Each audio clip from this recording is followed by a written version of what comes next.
Hello, I'm Linda Means, chatting today with Ford Spalding, who is chairman of the Caryl Community Center Committee. We are sitting right in front of the Caryl Community Center, so you can get an idea of what it looks like. Those of you who don't know, I imagine most of you do know. There's been a lot of talk about what needs to be done, if anything, to this building, and Ford is the man who knows, so he will tell us. Bless you, Linda. Thank you. Nice to see you again. Thank you. This really started 20 years ago, and where we've ended up in 20 years is right where we started. We are patching and taking care of this building as best as we can to keep it going. 2 years ago at the town meeting in 2018, a very thoughtful proposal was made to the town to repair the boilers, do electrical work, and other things for over $4 million. The town said no, and I think what we heard is we want to take another look before we commit to continuing what we're doing at a possible renovation new. And the selectmen have done just that. They appointed a committee, a 7-person committee, which I'm privileged enough to run. And it's mainly because I said, I'm tired of this. I want to see us make a decision. And Doing nothing is not cheap, doing right? nothing is not cheap. And I'll tell you, it's about a $5 million expense plus another $2 million over 20 years. So let's at least have a discussion. So the committee was formed. Since January, we've worked to put together a report on renovating the building. Where that information came from is all the good work that was done before, mainly by Kathy Weld and her committees. And they are excellent reports, which are all on the town website. We've updated those in terms of pricing and information. We've talked to Don Mills, who was the architect of the project. The selectmen went out and hired an independent contractor to take a look at it, on-site, in-site, to take a look at the building. All the numbers come out about the same. If we do a major renovation of this building, it's about a $13 million project. 10 million, we could do it for 10 million. You just wouldn't have air conditioning. You wouldn't. Well, we just spent a lot of time in the unair-conditioned version, Yeah, so you wouldn't have air conditioning. You wouldn't have a nice entrance. We're sitting in front of the entrance, and a few other things. So that's where we came up with 13 million. These aren't exact costs. That's the next stage, but they're close enough. We then looked at new. The way we looked at new is we didn't go out and hire an architect at this stage because we're not exactly sure what we need. So we talked to 15 communities in our area to see what they did, and some smaller communities did nothing, but other communities like Stowe, like Weston, Wellesley COA, and others have done a great job with the community center. They're all about the same when you take a look at them. They're roughly 18,000 square foot buildings. And I'm talking about, when I talk about that, I'm talking about larger towns also. Wellesley is a lot bigger. Lexington is larger also. Roughly 18,000 square foot buildings. They are all just like Dover. They're just like other ones. There are about 7 activity rooms of varying sizes. There's a kitchen. There is offices for the Council on Aging and other services that they do, as well as for park and recreation. That came out to figured roughly $13 million. How did we get that? We went out and talked to building contractors and engineers, and they said, be conservative. Use a $700 per square foot cost for the building, and that's how we got the number. Plus, we tear down this building, and that's where we are to do our estimate. That was phase 1 of our project. Mm-hmm. Did that smaller building you were just talking about include what Sheridan Millard said in a recent interview? They need a space for large events every now and then? Yeah, absolutely. When you look at Wellesley, you look at Weston, you look at some other of these buildings, they all have 1 to 2 large rooms that can be used for lunches, that can be used for people coming in and giving talks, they can be used for rehearsals for various groups, they can be used for almost anything you want. You can make it extravagant looking when you look at Weston's. That could be used for small weddings or bar mitzvahs or whatever. But they're all the same. You know, that's Right. what's so interesting. And you can do it The difference is how you manage it. The reason why you can do 7 rooms is one room isn't owned by anybody. It can be used by 3 or 4 different groups during the course of the day, and you have a custodian that sets it up. So When it you talk works. about things like bar mitzvahs and weddings, outside groups doing things, would that be an income-producing thing of any It significance? could, I could. I don't think, when I think of a community center, and I may be jumping ahead, but when I think of a community center, it's what I've heard around town. It's precisely that. It isn't just for seniors, it isn't just for youngsters, it's for all generations within the town. And that's what we saw in other communities, where all different people come in, use the building in their own way, either for activities such as spinning or karate or dance or whatever, but the same rooms can be used for that. So it's how you run the building. Right. But it brings the community together. And we've heard from people that the library does a great job at that. The Dover Caryl Community Center should do the same thing. And after people have finished their spinning or their bridge game or their yoga class or whatever, would there be a place to just go hang out, like a little coffee, you just little coffee bar or you something? made my day. Because, this entrance gets you into the building.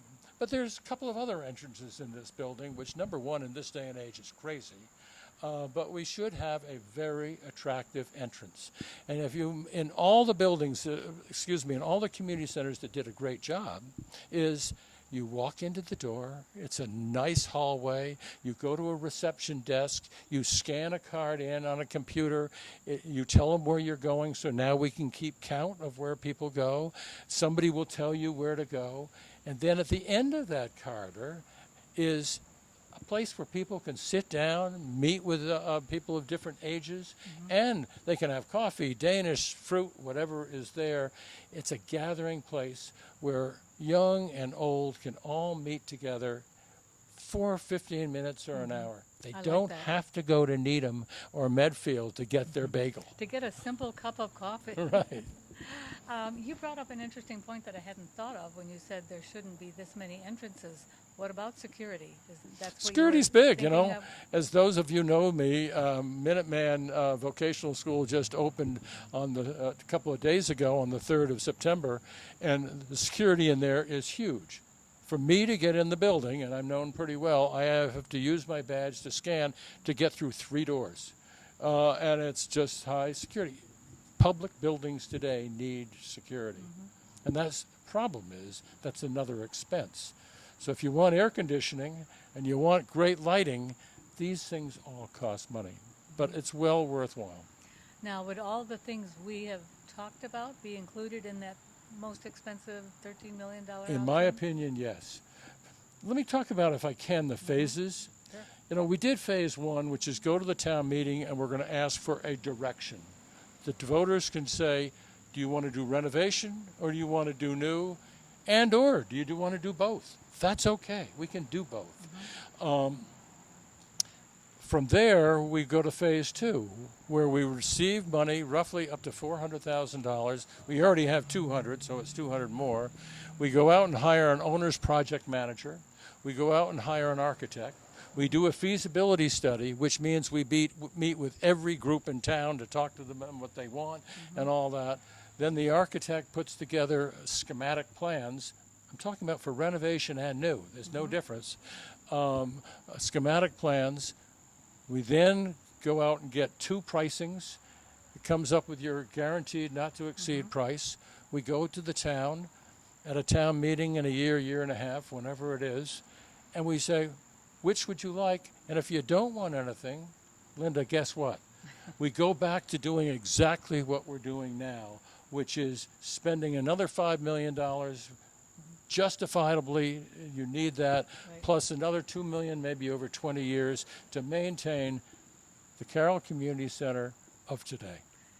In the condition we talked about, no AC, no No? coffee bar, No. yeah. And just one other thing. You talk about what the Council on Aging needs. What they have now is not satisfactory. It is below satisfactory for every other building we've seen. They have a core program that they have to meet. that can be provided for. You'd have offices, you'd have a conference space where you can have confidential conversation, you can have a place where you can have some medical advice and that kind of thing, maybe a little activity room. We can do so much better for them and for the community in general. I think you're probably right, and I hope all of Dover will show up on October 7th at 7 p.m. to vote one way or Correct. the other on what And they I want. want to show one other thing that I would like to have shown is, first of all, this is an announcement that is going out, and that tells people when the town meeting is. Please come. It's going to be distributed all around town. You can get information. All the information that we've done is at www.carolproject.info. www.carolproject.info. There is a wealth of information on that. You can go to the Dover Town website. You can see 20 years of documents plus our own work. In addition, we've produced a document that is going to be widely shown, and it's going to be given out at 3 forums, which we have, and those forums are September 9th, September 16th, and 23rd. The first and third are at 7 p.m. at the Townhouse, 10:30 at the on the one on September 16th. This documents can be handed out. It is a summary of all of our findings, and it answers 20 of the most frequent asked questions. Actually, it has everything that you need in here to make a decision. And it will be available to every resident. It's of Dover. available right now on our website, on the town website, and it's going to be handed out whenever we see people. Good. Linda, here's your copy. Thank you very much. You're welcome. And thank you very much for all the hard work you've done for so many years to make this dream a reality. Well, this is important. It's important that we get to a decision.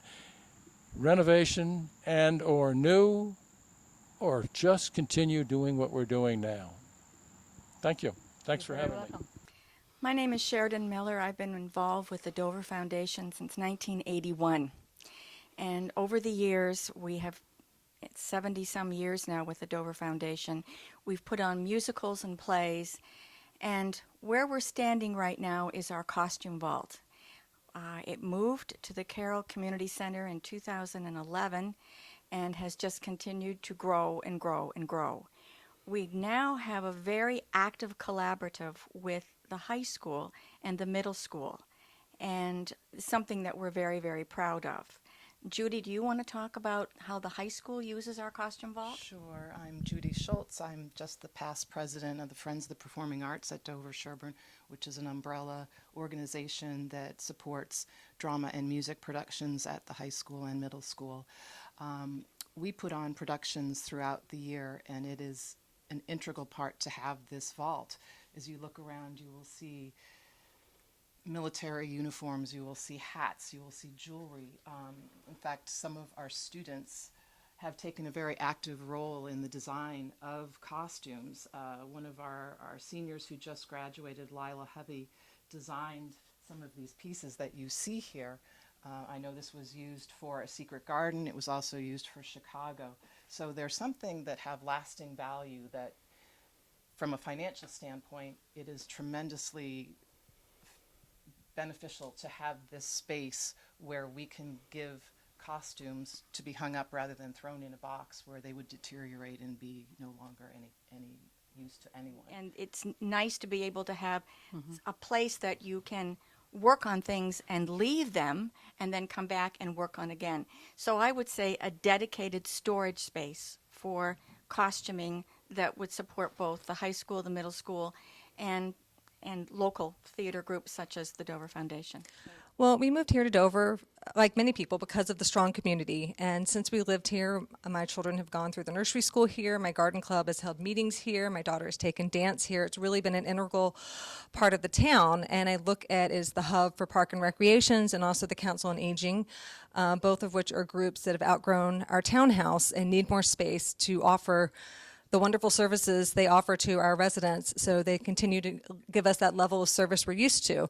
And we just need a proper space to continue to grow as a town and grow as a community, in my opinion. But I just really think it's important for everyone to get out there and vote. This is a building that Dover owns, and we're in a position now where we are continuing to have to fund it one way or another. We're in a position where we can either renovate this building if that's what the town decides is best, or we can build a new building if the town decides what's best. But I think the worst thing we can do is to do nothing, because then we're in a position as a town of being stuck with a bill for something that we may not want. When the boiler goes, when the roof goes, we're going to be stuck making an investment whether we like to or not. This puts the citizens of Dover in control, and we really have a chance to do right by our community. So I personally believe this building, while its bones are good, it's too big for our town. I've looked at the information, and it seems like a smaller, more nimble, agile, state-of-the-art, energy-efficient green building is something that would really fit in with Dover, both in scale, and it has an opportunity to create multi-use spaces for our town's needs. You know, when I moved to Dover 50 years ago, the library was in the townhouse. And if we hadn't left it in the townhouse, we wouldn't have the vibrant community that it has created. It is just a wonderful asset. And we are so proud of our schools and of our library. But when we look at the facilities for seniors, we don't have much of facilities. We have offices of the Council on Aging, and they are the same as what my children went to school 30 years ago and used those same classrooms.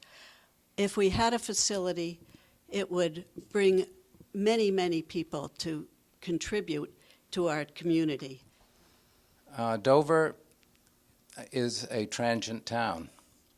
That's the reality. And a community center is vital for a town like this because it would be the heart and soul, and it is currently, for this town. It offers an opportunity for the residents to gather, to recreate, to educate their children. All the generations are involved in this community center, and we need to think of not only the current time, but the future of Dover, and it would serve the town well into the future. I would argue that right now the Dover Town Library is the community center. As this is sort of a collection of enterprises and offices, there's no really interaction between groups. There's no place to hang out. There's no multi-generational connections that are being made in this house, in this room, in these hallways as people pass by. So I moved here 18, 19 years ago, parent of two boys, aged 15 and 12, and we've used the Caryl Community Centre in oh so many ways. We've had Cub Scout meetings here, we've had youth soccer club board meetings here, we've had birthday parties here. My wife has run basketball practices in Caryl Gym. I've run adult soccer fun in Caryl Gym, and I know we've had the school children use it a great deal as well. Upstairs, just behind me, the youth soccer club has a storage area where we have all the kit for all our programs for the 600 or so kids aged 4 to 14 who play youth soccer. So we in so many ways, I think there are so many parts of this town that use this building. It's time for a change. I mean, the building, in all politeness, it's like that car that you've had for far too long. Did its job. They used to like, but it's really quite grotty now, and it you know that friends look at you in terms of why are you still having that car. I would say in a small town like Dover, there aren't a lot of spaces where we can congregate together outside of homes. I mean, the Dover Library is a wonderful spot, but other than that, the community center is really a place to bring people together, different demographics, constituents of all ages. So that's extremely important. What an opportunity we have right now to really make this space more functional for all the many activities that the people of Dover would like to do in this space. And what an opportunity this moment is to really take a step back and think about how can we make this space everything we want it to be. I don't really have a preference one way or another, but I do get concerned with a new build not having enough square footage for the future. Once we give away the footage, the 20,000 square feet, we probably are not going to get that back. So whatever we do needs to be well thought out. needs to be a space that we can grow into for the next 10 to 20 years. I think for our own group, the Dover Foundation, and for other groups, that probably is one of the most important things. We consider Dover a strong community involving all ages. So we see that a lot with our programs. It starts at 3 years old, and we have programs that go for people into their 90s. So we think of it as it's a very strong community involving lots of ages. It's an opportunity for the community to come together. I think we look at that in terms of our programming, in our events. How do we bring the community together? And I think a community center would help do that. Don't forget, come and vote at the special town meeting on Monday, October the 7th at 7 p.m. at Mudge Auditorium. We look forward to seeing you there. We cannot wait to see you.